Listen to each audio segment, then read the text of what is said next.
Welcome to Level Up with Tipi, where we tackle the issues and challenges affecting 911 telecommunicators.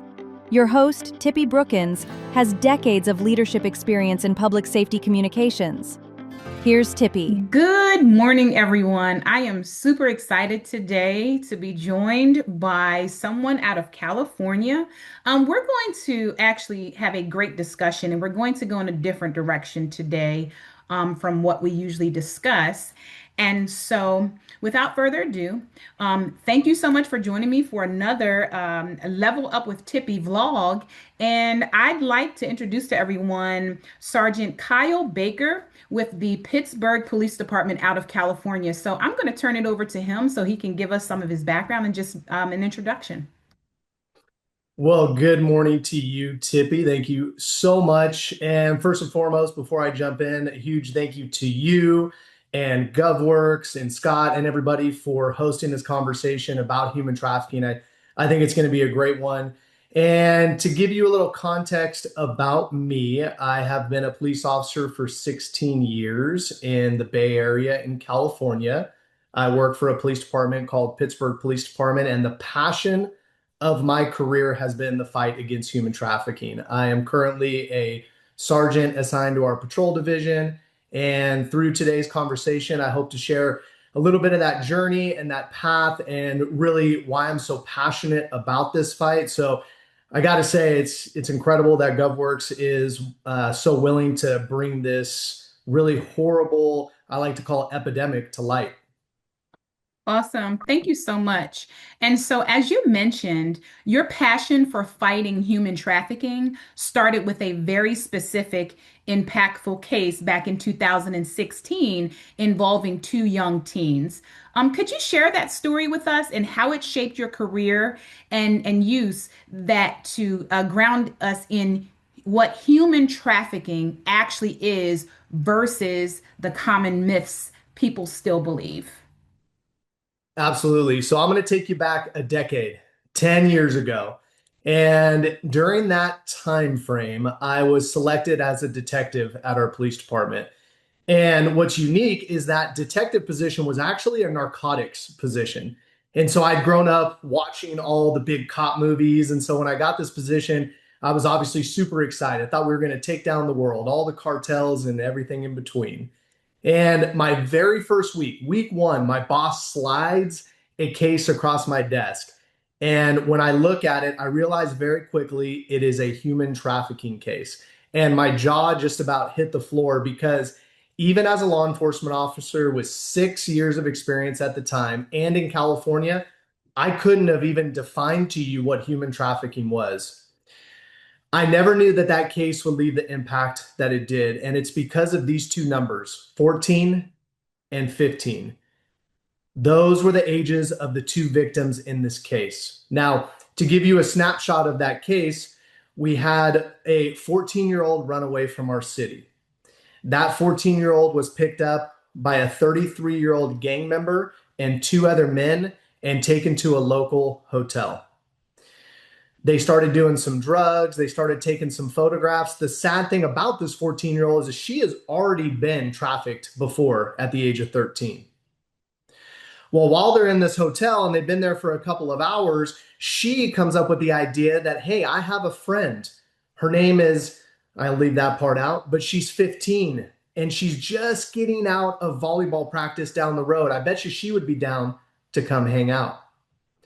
So sure enough, they go and pick up the 15-year-old who's never been exposed to any of this, but they con her and they manipulate her and they give her some drugs and some alcohol. And next thing you know, one thing leads to another where both of these girls are down into their underwear, taking photographs to make ads online. And then something truly tragic happens. In the corner of the motel room, one of the men sits in a chair and starts pulling out these items, a needle, syringe, a piece of ribbon to tie around an arm, this little brown gooey stuff called heroin. And he starts to shoot heroin into his veins. And the 15-year-old asks, what is that? He says, it's going to make you feel good. Do you want to try it? And so for the first time in her life, that 15-year-old right there in that seedy motel room was shot into her arm with heroin. That was the context and the behind the scenes of the very first case I worked. Now, luckily, those girls that night, although those pimps tried to sell them online, they were unsuccessful in doing so. But it does not matter. The damage had been done, the trauma had been done, human trafficking, the crime itself had occurred. So from that moment forward, over the next decade of my career to where I am now, this fight became the passion because of those 14 and 15-year-olds, where I realized that this is real and these cases have real victims and it can touch the lives of so many people. Now, over the last 10 years, I've had the opportunity to work cases and supervise task forces and work with private companies, teach, travel, and speak. And when it comes to defining human trafficking, the most basic definition, no matter where you are in this country, law enforcement, fire, dispatchers, moms, dads, brothers, sisters, everything in between. Human trafficking is the compelling of a human being into one of two things. That's either the commercial sex trade or forced labor. Now, that can be achieved through many different means: force, fear, coercion, fraud, but it's the compelling of another human being into one of those two tragedies. Now, that is the most basic definition, but what I think is more important is to quickly dispel about 4 myths that, as I travel the country and I speak to people worldwide, that I oftentimes see. And these 4 myths we should understand just as good human beings about what human trafficking is and what it isn't. Number 1, you often hear trafficking and smuggling used interchangeably. That is inaccurate. Trafficking is what I just told you. It is the compelling of another human into one of those two things. Smuggling requires movement.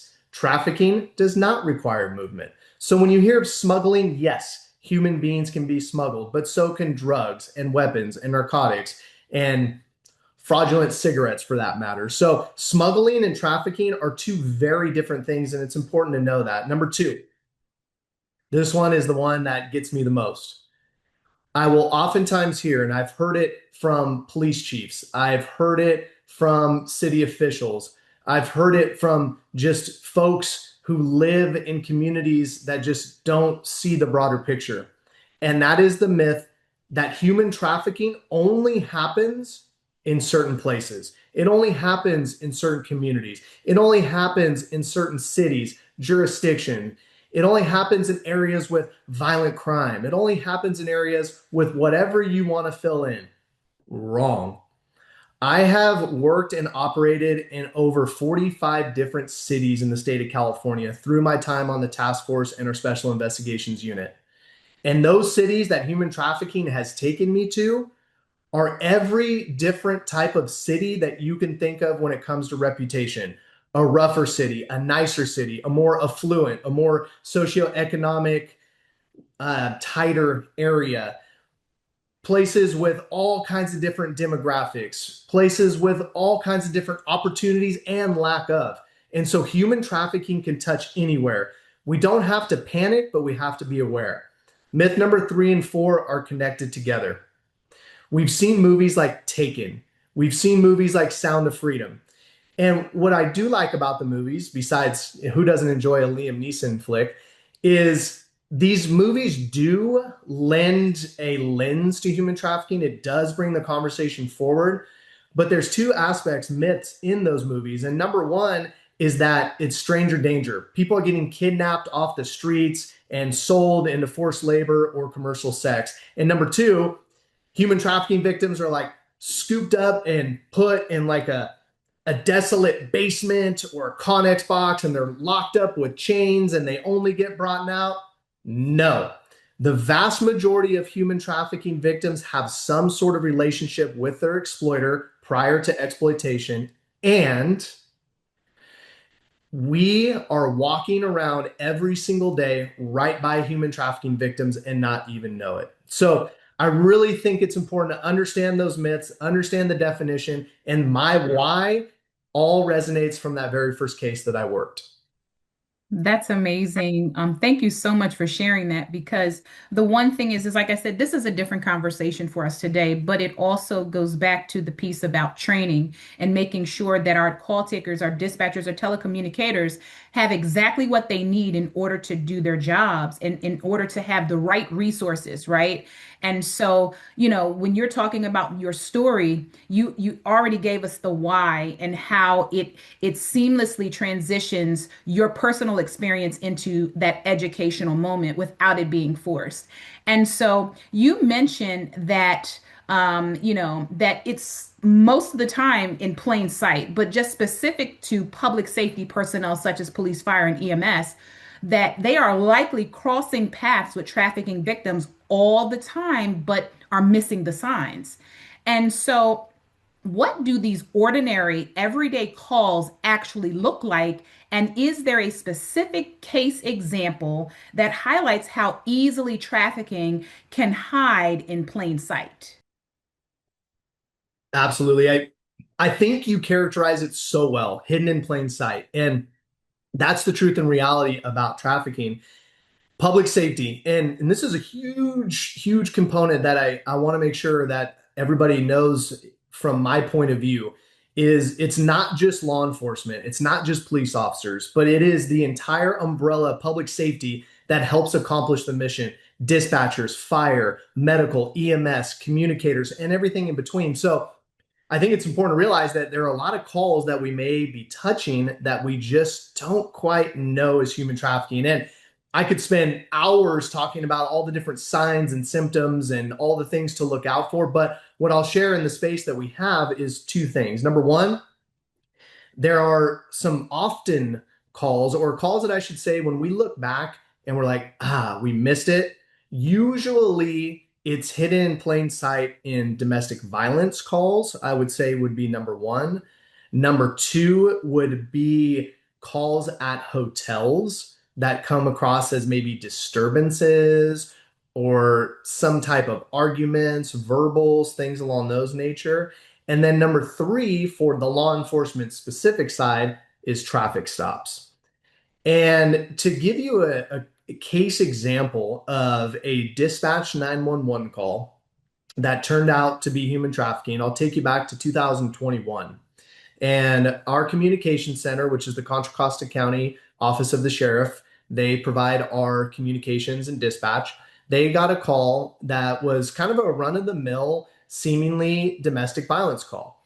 It was a female that was calling in and she was saying, "Hey, I was just slapped by my boyfriend. He already left, but I want to make a police report." And some of the normal associated things that a dispatcher would ask, descriptions, how did he go, what kind of car, things like those nature were all there. But there really wasn't anything that the female offered up to really make anything from the call taker standpoint stand out. But when the police officer got there and started taking back the layers of what was going on, there were some really interesting indicators during that initial conversation. And one of them I'll share with you, and I think it goes to the greater picture. Usually, right, if you go to a call for service and you are a paramedic, firefighter, police officer, or you're on the phone as a 911 telecommunicator, if somebody's going to describe their significant other, they will probably do things, say things like boyfriend, girlfriend, husband, sometimes partner, things along those nature. Usually they'll say we're dating, we're together. But in this particular case, this young lady said that she's been dealing with this other individual. And what that kind of spawned was, well, that's kind of an odd word choice. And that started to lend to a conversation about how there was another female involved, which is another indicator. And then that started to play into, well, we dance together and we make money. And that started the conversation to realize we were looking at a commercial sex case. So that was a really good example of a seemingly domestic violence call that really grew legs really quickly. And it's through these little idiosyncrasies that we can pick up and hopefully understand what we're looking at. That was an awesome example because I can remember many of calls like that. And, there might have been instances there, but again, as far as what you provided, and I'm challenging our audience to rethink some of the routine calls that they might have handled and to just think about the example that you gave as far as the indicators, right? And so when we go into and we talk about the actual 911 call, right? 911 telecommunicators are truly the tip of the spear. Yet, they often take trafficking calls without ever knowing it. I probably took a call in some time in my career. I probably did. What is one major common theme you see when victims call into 911? And can you share a case where a caller successfully recognized those subtle signs? Absolutely. Before I start, huge shout out to all of our dispatchers and call takers out there. As time goes on and I get a little bit older, a little bit wiser, and I really realize, and I always make sure to point out to our dispatchers how much they are the tip of the spear. And I think it's so important as police officers to realize that. And also to any law enforcement out there, I encourage you to build relationships with your dispatchers. And when calls are done and over with and they were chaotic, reach back out to your dispatchers to let them know what happened. I found that that is really something that's oftentimes missed. So that's my soapbox for a second. Back to what we're talking about. What I have noticed when I go back and listen to 911 calls from either victims or, also important, third-party witnesses that are witnessing something and calling 911 is that there could be little crumbs along the way.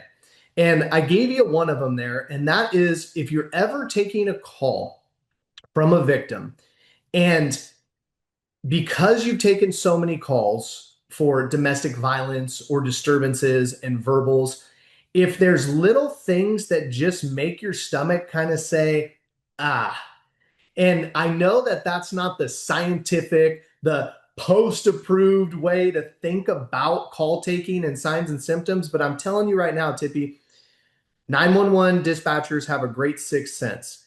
And if something is not adding up and little words, dealing, talking about money, hearing somebody in the background saying certain things, we have to have our senses kind of heighten up. Now, the example I want to give you actually comes from a third-party witness that called 911. And this witness did a really, really good job, but the call taker also did a really good job of putting certain notes into the call. This was a call from a couple of years ago. It started as a traffic collision. So caller comes in, hey, there's a car into a tree, and the dispatcher starts doing her thing. Awesome. Where are you? What's the car look like? Can you see anybody? Is anybody injured? Does anybody need medical? All the jam. But very quickly, the witness starts saying, hey, there's a male and a female. They're now arguing. I think they came from the car. The female is dressed really oddly. She's wearing really tight, small clothes. It's actually in the 911 call. And the male is yelling at her something about his money. Now, those details made it into the call. They were on the dispatch tape. So that officers arrived, they not only knew they were dealing with a traffic collision, but they knew that the parties involved, which came from the same car, it was a solo traffic collision into a tree. They were arguing and crashed the car. But they knew going into it that there was something a little bit more going on than just the crash. So sure enough, they got there, and what they realized they had was a human trafficking case. As they started to peel back the layers, that eventually led to an arrest, a firearm recovery, and all sorts of other shenanigans related to. But it's the perfect example of a dispatcher. What the dispatcher could have done, right, in all reality, was just say, hey, traffic collision, male, female in an argument. She looks like this. He looks like this, unknown medical. And it wouldn't necessarily be wrong, but because of these other things that we saw in it, it led us to go there with a different mindset. So that tip of the spear aspect from our call takers, from our dispatchers, is absolutely empirical. That's awesome. Thank you so much for sharing that because, again, from someone who sat in the seat for many years, it just makes you think that, because we can't see what's actually taking place on the other end of that phone line. You mentioned one thing that's so important as it relates to telecommunicators when we're taking 911 calls, the documentation piece.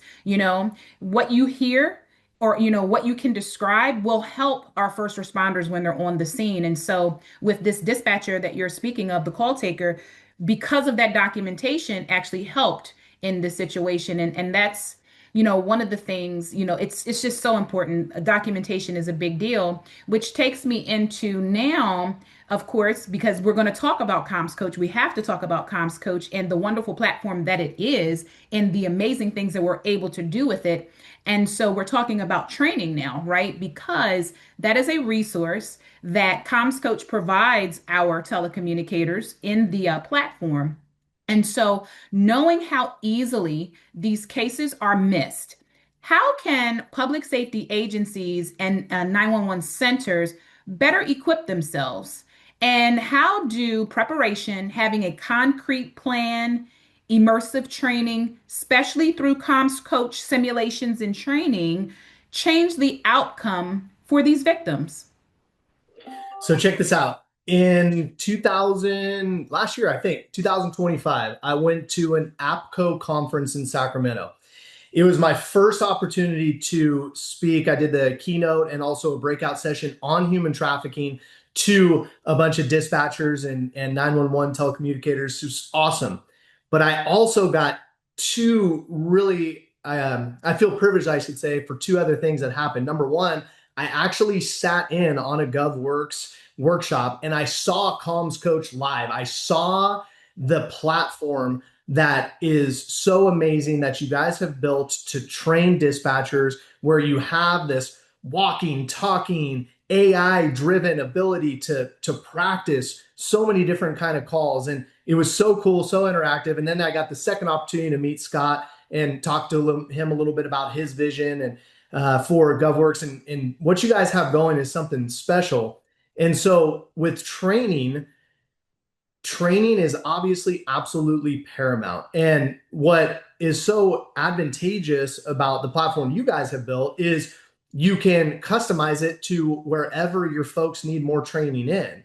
And what I think is being better knowledgeable and better capable in one type of call for service is going to make you better and more knowledgeable and capable in another call for service. So let's say that there was a human trafficking evolution or scenario that you're involved in. Well, sure, it's going to give you hands-on practice with that, but it's just going to make you a better call taker and dispatcher. So I've trained cops for the last 13 years of my career in all kinds of different settings, and anything that is hands-on scenario type based that you can be coached through is absolutely paramount.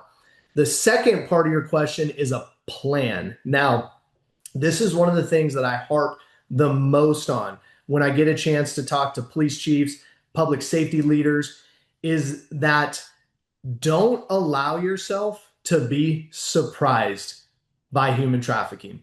And what I mean by that is at any given agency, at any given dispatch center, at any given paramedic company, firehouse, are you prepared to go to something, to take a call, to arrive to a scene? Are you prepared to not just recognize that there may be human trafficking involved, but are you set up for a plan on what to do next? And that is important because that's going to look different depending which tip of the spear that you are. But where I have seen law enforcement agencies fail is they say, ain't going to happen here. I live in this small rural town in Kansas or this really nice city in California. Like it's not going to happen here. And then what happens? It does. And we're unprepared. So training through platforms like Comms Coach, paramount. Having a plan as an organization is also extremely key. Thank you so much for hitting on that because, again, like you said, that realistic piece, the realistic simulation training makes a world of a difference. And so as technology advances, this is going to be something that is a game changer for our telecommunicators. And then also even adding in, with our platform, we actually have the ability to provide those micro learnings. And so, as it relates to human trafficking, again, it may not be something that some agencies are used to dealing with, or they may not even think that it's happening in their backyards. But again, if the training is there to prepare them for that call, for that, report, I think it would definitely be very, very helpful. And that's what we're trying to do here. And so I'm just going to turn it back over to you for just one closing, a moment that you just want to share with our audience as far as how we're, talking about human trafficking and your desire to just wanted to continue to educate others out here. Absolutely. Well, this has been a fantastic conversation with you, Tipi. And what I'll close with is twofold, a little bit of gratitude and also a call to action. On the gratitude side, thank you so much for having this conversation today. It is very clear as to why you host these vlogs. You're a great conversationalist, and I appreciate you and everything I've learned about you over the last couple months setting up for today. And then thank you to GovWorx as well for having me on to talk about this. So the gratitude is very notable. I appreciate you guys so much. And from another gratitude piece, thank you to our dispatchers. You folks are the very tip of the spear. You are oftentimes the first interaction with a victim of crime. And the tone that you guys set and the professionalism that you do your jobs with helps us when we get there and we have to start sorting through the chaos that you've had to listen to on the other end of a receiver. So thank you so much to all of our telecommunicators, dispatchers, and everybody out there. And here is my call to action. Human trafficking is not going anywhere. That is the sad part. And it's a reality that I've had to come to over the last 10 years of doing this work. But I truly believe in the power of helping just one victim, of holding just one exploiter accountable. And it is through the global public safety mission that together law enforcement and fire and paramedics and dispatch centers around this country, we can have an impact. And even though at times this job, all of our jobs can feel overwhelming, understand that there's somebody out there that is waiting for us to help them, to save them. So never forget that lens, and please have these conversations at your agencies. Have the conversations about human trafficking. And if you are at a call center, if you are a dispatch center, if you are a comms leader, comms manager, take a look at new technology, take a look at comms codes, take a look at the ability to make your dispatchers better, because it's going to help save victims. And with that, Tipi, thank you so much. I appreciate you. Awesome. Thank you so much, Sergeant Baker. And as I always do here at GovWorx, with Comms Coach, we are training smarter and building better. Let's take your agency to the next level. I'm Tipi, and we're just getting started.